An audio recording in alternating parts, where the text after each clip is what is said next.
And, judging from the lovely image we have here, there'll be lots of other characters also making appearances this time around, so I'm sure it's gonna be quite the party. Yeah, for sure.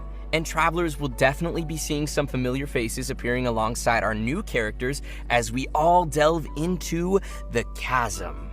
The chasm, very mysterious. Yeah, I'm already super excited and I'm sure everyone else is too, so let's kick things off with our brand new trailer for version 2.7, Hidden Dreams in the Depths. Roll tape!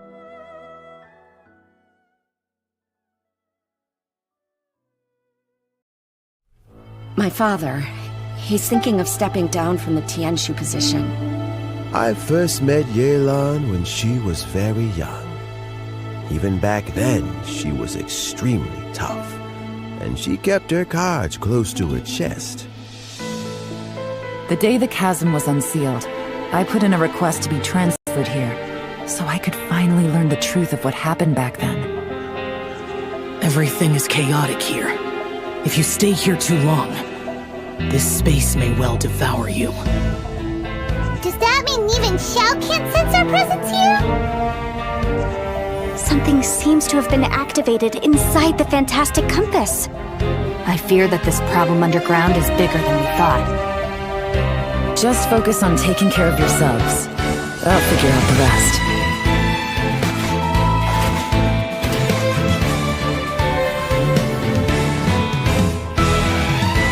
Gotcha! Busted! Here comes the catch! Maybe I should make better use of my time.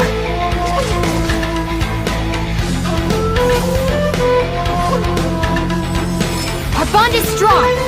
Stand with me! Lightning, purified!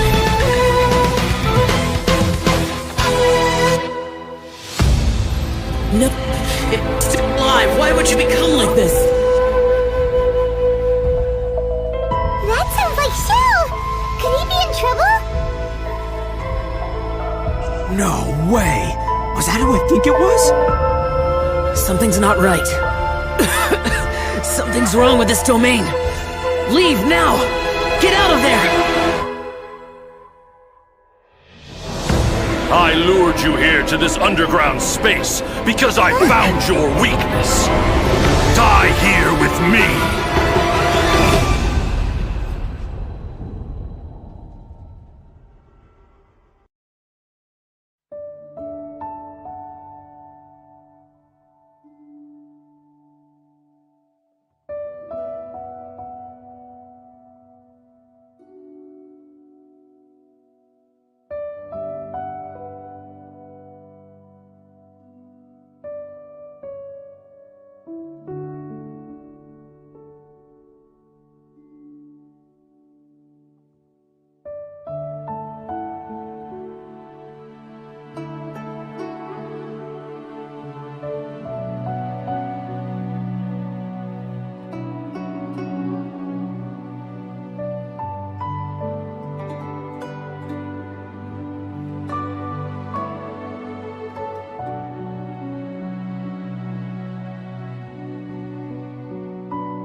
Ooh, how dramatic was that? Yeah, for real. Wow. Yeah, no kidding. Xiao's voice sounded a little odd in the trailer, so I hope he's okay.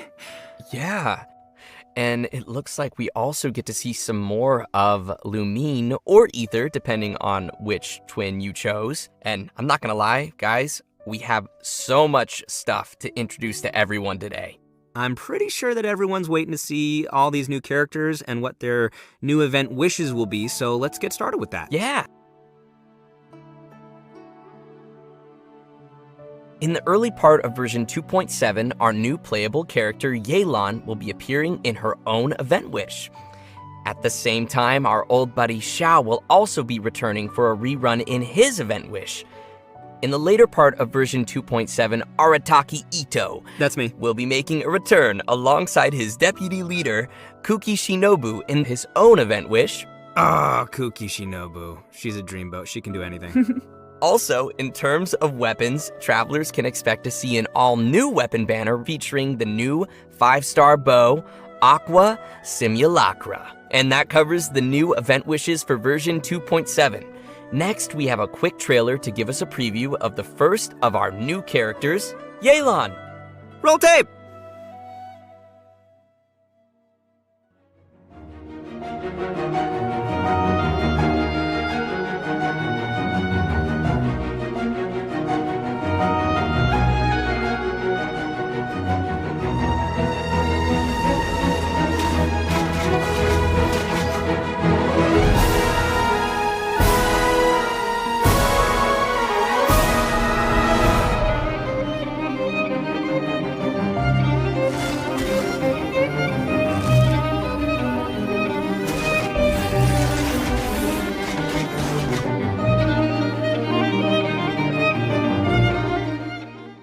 Hello, traveler. Call me Llenn. I think you may need my help, and I just so happen to be interested in some information you have. In other words, you scratch my back, I'll scratch yours. Cool. I like that dice move. I really like how she turns invisible. It's like my favorite part. Yeah, I love how swift her movements are. Like, ooh. And that dash? Yeah, Oh, super cool. Totally. That's dope. And what a silky smooth voice. Aw, shucks. So many of you may already recognize Llenn from when she appeared in the chasm. Her archery skills are pretty impressive. So Laura, would you mind lifting the veil on this mysterious character? Of course. Llenn is the mysterious owner of the Yenshang Tea House in Liyue. Definitely not the first mysterious tea house owner we've met. That's right. Would you look at that? Seems like running a tea house can be a pretty confrontational job in Teyvat. Yeah, I guess so. Actually, though, being a tea house owner is not the only identity Llenn has. In fact, you could say that Llenn is a person with many different faces. She relies on her acting skills to naturally blend into any social setting, pull some strings to guide the course of events, and then, poof, disappear before anyone's noticed. Her activities have taken her across the other nations of Teyvat, and even to the Abyss. All right, nice. So she also travels around Teyvat, like the Traveler. Well, yeah, but maybe a little more dangerous looking than our traveler. Hey, the Traveler can be dangerous. Well, Sure, Zach. Llenn prefers the thrill of exploring dangerous places and living on the edge a little. Interesting. If you ask me, Llenn is starting to sound more like a special agent type of character. Well, sounds like you are following the clues, Zach. Llenn is actually a special intelligence officer that reports to Ningguang, and she serves as a reliable line of defense in protecting Liyue. Even those on the inside like Ganyu don't know the full extent of Llen's duties. So in other words, Llenn works under Ningguang? Kinda, but I wouldn't put it quite like that. To Llenn, her relationship with Ningguang isn't about rank, it's more about a collaboration. Ningguang arranges dangerous work, and Llenn brings her the resulting intel. This sounds so secretive. I'm kind of curious about how these two started working together. Yeah, me too. Yeah, well, we'll just have to wait and see. Speaking of her work, Llenn keeps tabs on any extraordinary individuals she comes across and puts them on a list. It wouldn't surprise me if we even found the Traveler on her list, and that she's been keeping a close eye on them. Wait, are you serious? Maybe. Maybe not. Anyway, as someone who works in special intelligence, Llenn is a master of disguise and an expert at seeing through people and understanding what they're thinking. So, if you'd like to see how Llenn operates in tough scenarios and works to uncover the truth, then be sure to check out her story quest, Umbrabilis Orcus Chapter, dropping in version 2.7. Sweet. Okay, so now that we've heard a little bit about Llen's background, how about we talk about her combat capabilities? Let's do it! Llenn wields a bow and manipulates a hydro vision, and in combat, she's a hydro DPS character that combines rapid attacks with agile mobility. She's an expert at weaving in and out of dangerous situations by swiftly moving across the battlefield and rejoining the fray with powerful attacks. She's so agile. You know, she may move as gracefully as a flower petal in the wind, but do not cross her. She is a beast with that bow. After a short time out of combat, Yelan will enter a breakthrough state, which will cause her next charged aim shot to have decreased charge time. And once charged, she can fire a breakthrough barb that will deal AoE hydro damage. Yelan's speed becomes quickly apparent in her elemental skill, Lingering Lifeline. Tapping or holding the skill button allows her to move rapidly using her lifeline, marking opponents along her path. When her rapid move ends, the lifeline will explode, dealing hydro damage to marked targets. Yelan also has a fixed chance to reset her breakthrough state, based on the number of opponents marked. Ooh, cool. So we'd better try to mark a whole crowd of enemies to maximize the damage. Mm-hmm. Her elemental burst, Depth Clarion Dice, deals AoE hydro damage and creates wondrous dice, which aid her in battle. The dice follow the character around and will initiate a coordinated attack when your active character uses a normal attack, and each time Yelan's lifeline explodes and hits opponents. With Yelan's passive talent, Adapt with Ease, the active character's damage increases over time while the dice are active. I'm telling you, do not mess with her. She sounds gnarly. Sounds like she could also fill a solid support role, too. Totally. Absolutely, yeah. Yelan also has another passive talent called Turn Control, which causes Yelan's max HP to be increased based on the number of elemental types that are present in the party. And finally, because of Yelan's understanding of the Liyue region, she gains increased rewards when dispatched on a Liyue expedition for 20 hours. Ah, that makes sense. Of course, even after sharing all this information, Yelan still has a lot of secrets. Travelers will have to spend more time with Yelan on their journey to learn more about her. She'll also be making an appearance in the new Archon Quest Interlude chapter coming in version 2.7. We'll have more details on that shortly, so don't miss it. Nice. And now, I think it's about time we introduce our second new character, Kooky Shinobu. Oh, she's the pride and joy of the Arataki gang. Second to Ito, of course. So let's see her in action.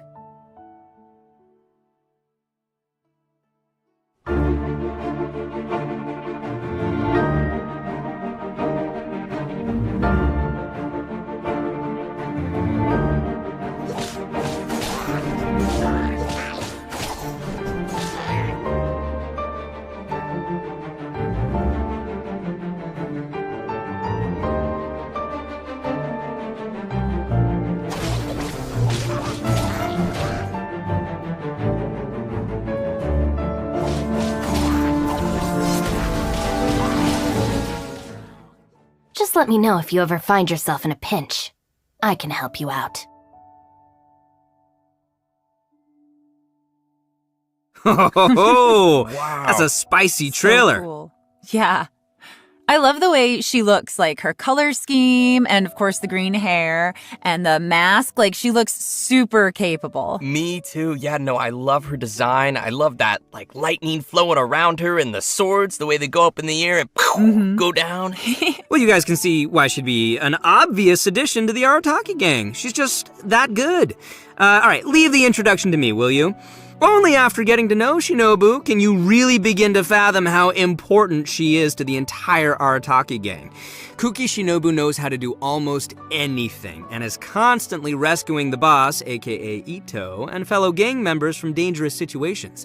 With her help, the little wandering gang of misfits in Hanamizaka has become a skilled crew capable of taking on any kind of commission. Oh, I think I see who's really running things in the gang. So the real question here is, why would someone as competent as Shinobu ever choose to join the Arataki gang? Well, what are you trying to say, Zach? Oh, you know what I'm trying to say. No, I'm not exactly sure, but, let's move on.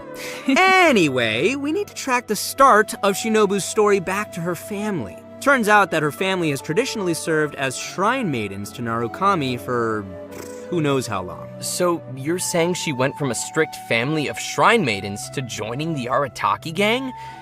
Yeah, is that so surprising? That's a pretty big 180. Well, it just goes to show how much she's changed.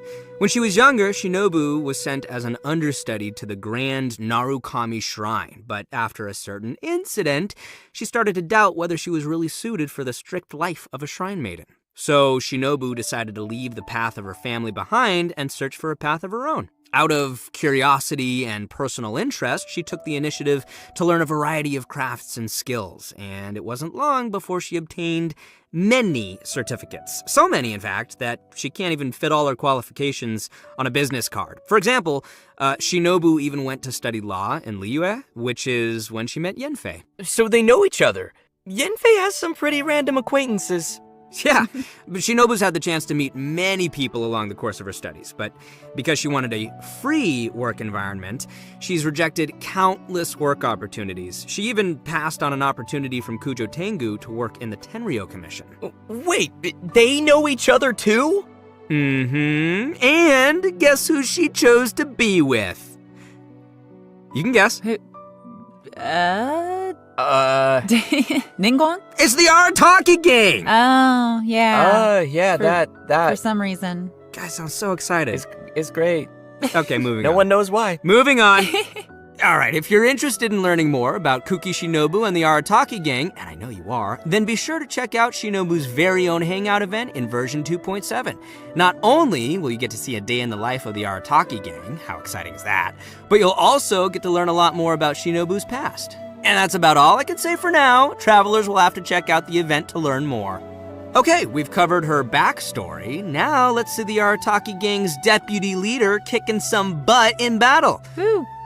Kooky Shinobu is a support character who wields a sword and uses her electrovision to both heal teammates and deal continuous damage from off the battlefield. She can do it all. Her unique skills allow her to sacrifice her own HP in combat in order to heal other party members. Aww, It's valiant. that's so sweet of her. It's selfless. Nice. It's generous. When she uses her elemental skill, Sanctifying Ring, she sacrifices a certain portion of her HP to create a grass ring of sanctification that'll heal friendly characters within it and deal continuous electro damage to surrounding opponents.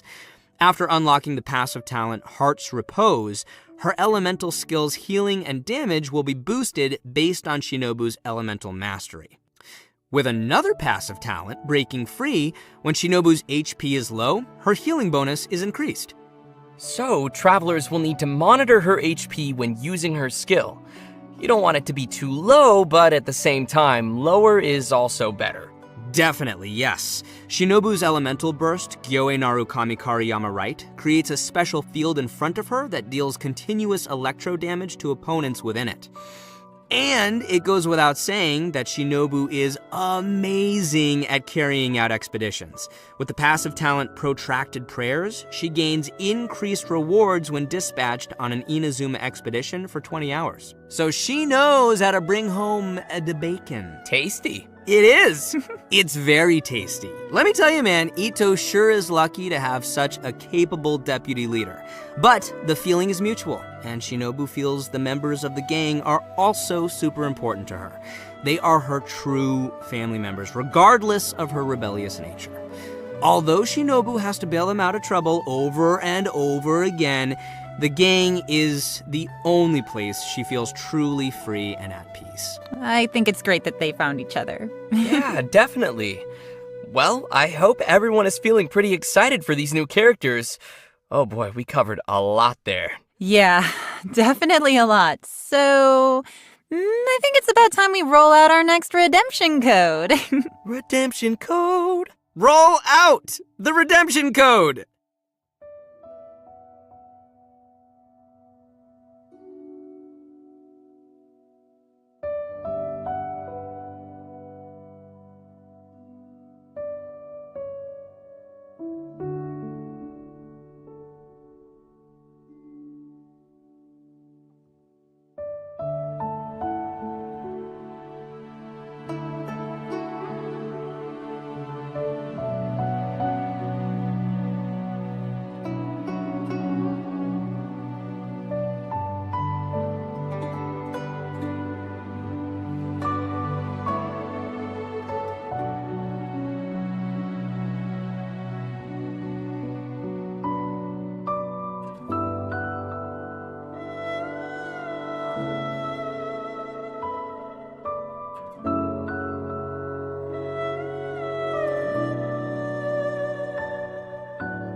All right, welcome back, everyone. We're back. Yes. Next, we will be diving into some of the new events players can expect to see coming their way in version 2.7.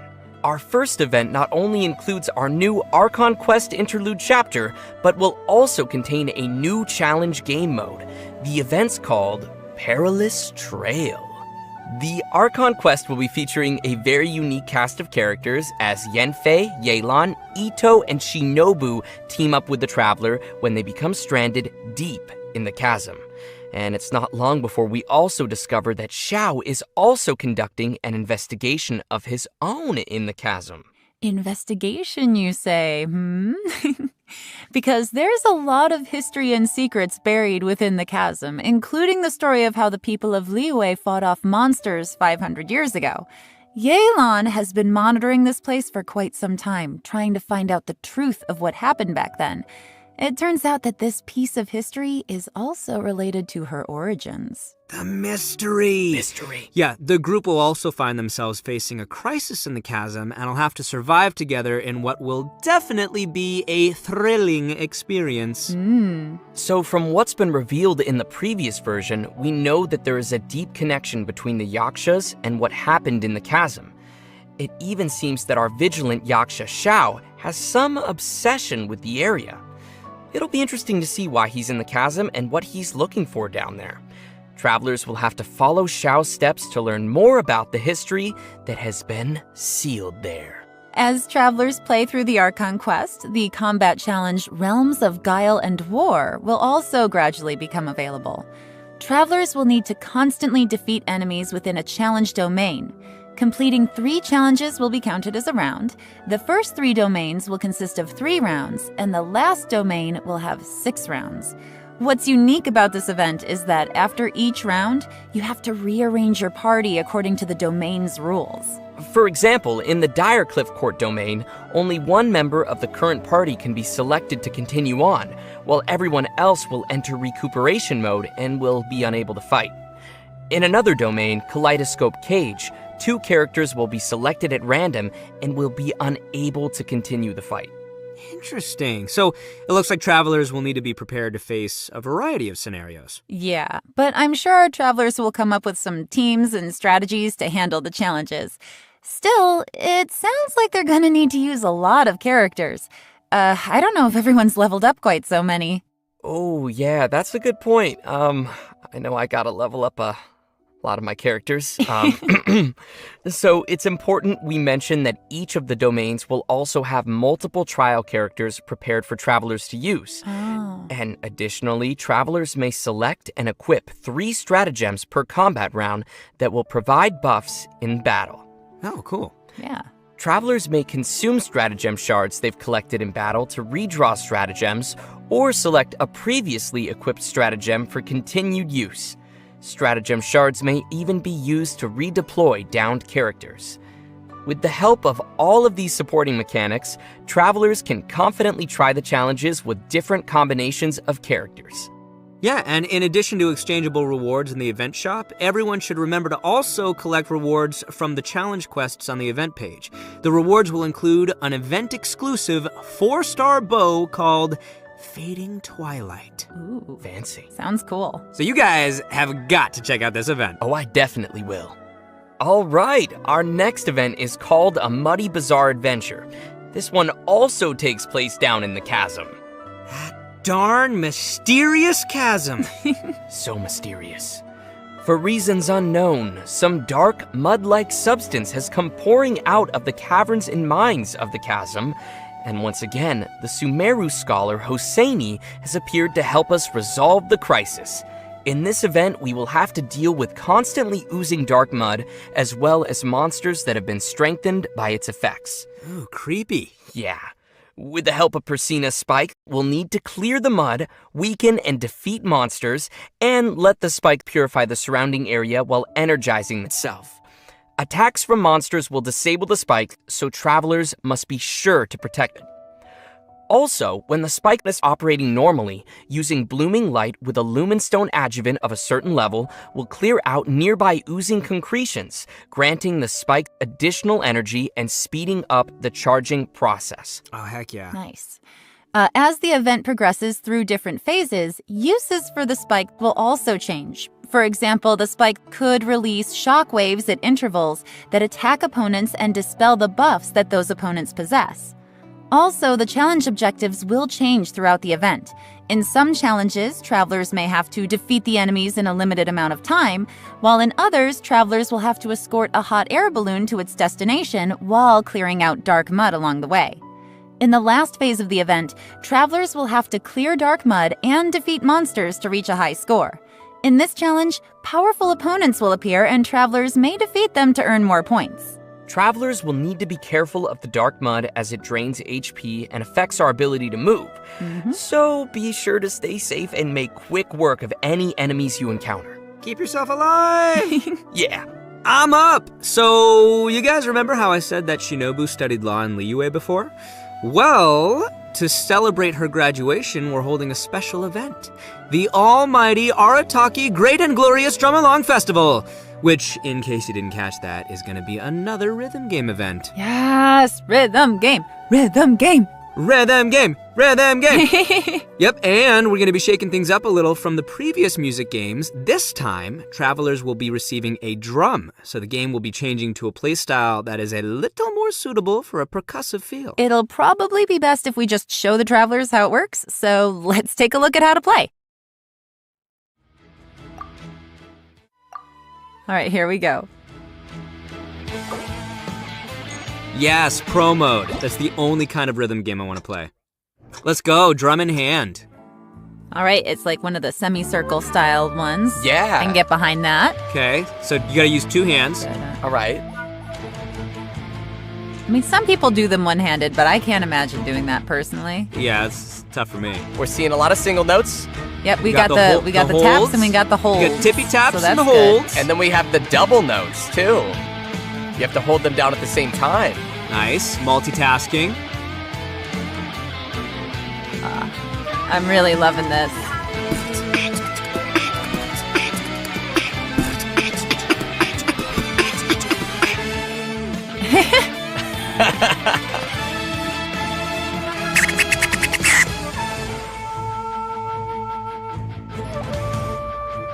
This music is bopping. I know, right? That's what all the kids say. Bopping. Oh, tough, I think they complicated. missed one. Oh, they missed one. No. No. Combo Look at that breaker. combo. Double notes. Lots of double notes. I'm like bopping my head to the music. I'm into this.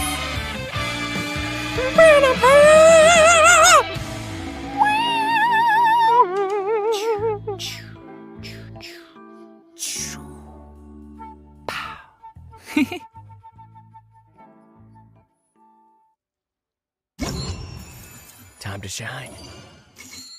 Oh, how fun is that? Oh man, that looks so fun to play.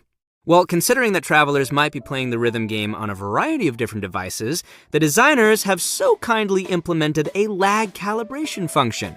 This means travelers can calibrate their device by tapping the screen when they hear the accented pf, and can adjust the decision line until it roughly coincides with the note position they entered. By making these little adjustments, travelers can improve the gameplay experience for each of their individual devices and playing habits. Also, we'll be able to adjust the note falling speed as well as the volume of the button sound when pressed.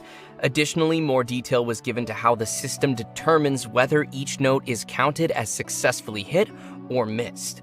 In this music game, travelers will have access to all 3 difficulties from the very beginning. So, travelers who are more confident in their drumming skills, such as myself, can clear the higher difficulties and still be able to collect the corresponding rewards for completing the lower difficulties as well. And just wait, I haven't even gotten to the coolest feature yet. Oh. As tunes are unlocked, a note editor mode will also be unlocked. Oh, cool. Create your own. All right, that is pretty cool. Travelers can freely edit the note positions in these tunes to create their own beat maps of the game's musical scores, which can then be shared with other people. Nice. Of course, in order to share your tunes with others, you will first be required to play the song and reach a specific rank to generate the share code.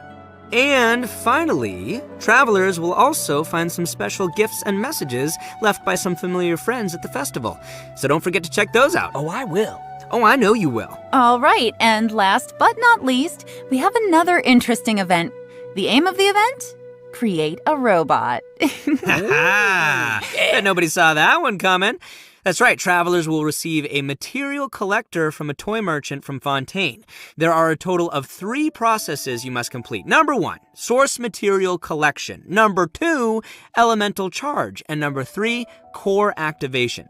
Completing these processes will produce a robotic furnishing that can be placed in the Serenity pot. The robots can have a variety of possible model types and animations, which will be determined by what you do during the 3 processes we just mentioned. There's even a chance to produce a special furnishing that can perform all 3 animations. Oh, nice. During the event, travelers will be able to claim a total of 4 robots from test model vouchers. If, say, you were unable to produce the model you wanted, you can use the trade function to send requests and obtain the product model that you need. So, who's excited to make some robots? I am! Yeah, I can't wait to see what everyone makes in this event. And that's it for the new events in version 2.7. Next, we have some important system updates and optimizations coming to the game. First, to help travelers on their adventures, the system designers have added challenge feature tips to the beginning of some high-level material domains. These will include some suggestions on how to quickly defeat the monsters in the domain, which might help travelers find the optimum team or strategy to efficiently clear it. Next, the system designers will be providing some detailed tips to help players train and strengthen their characters.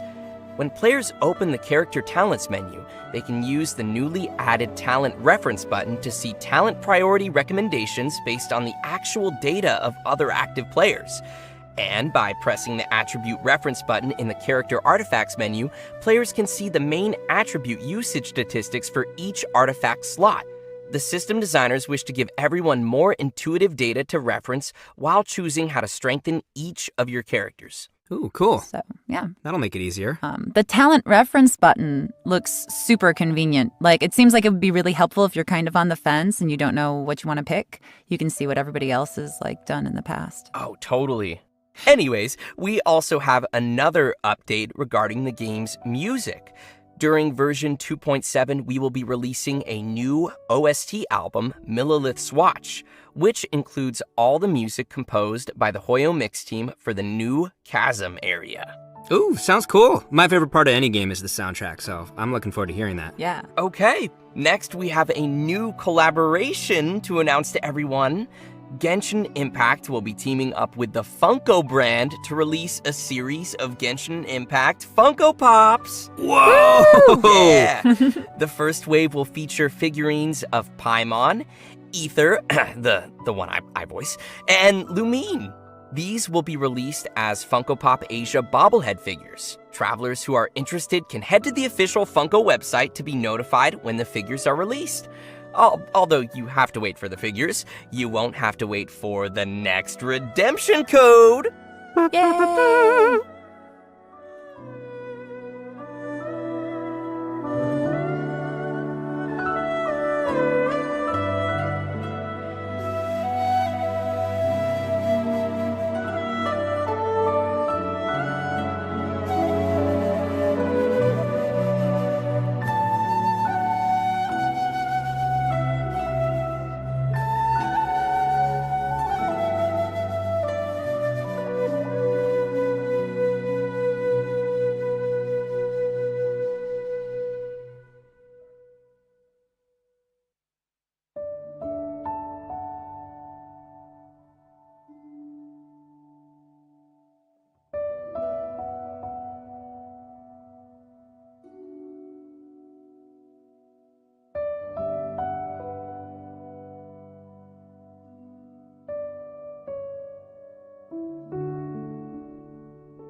Wow, are we seriously at the end already? For real? That flew by. Yeah, but we actually covered a lot of content today. Definitely. We did cover a lot, didn't we? And as usual, I gotta ask you guys, how did you like being on the special program? super fun. It was great! I love my little chibi. And I'm super excited to have gotten to give Yelan a formal introduction, so that's nice. And I'm really excited for people to meet Kooky. Yeah. Oh my gosh, there's so many things coming. Like the rhythm game. The rhythm game. Rhythm game. Yes. And building a robot. I'm excited for the storyline as well to see, more of what is happening down there in the chasm. There's a lot going on down there. But yeah, I guess that is it for today's special program. Thanks for watching, everybody, and we'll see y'all next time. Thanks, everyone. Bye. Bye, guys.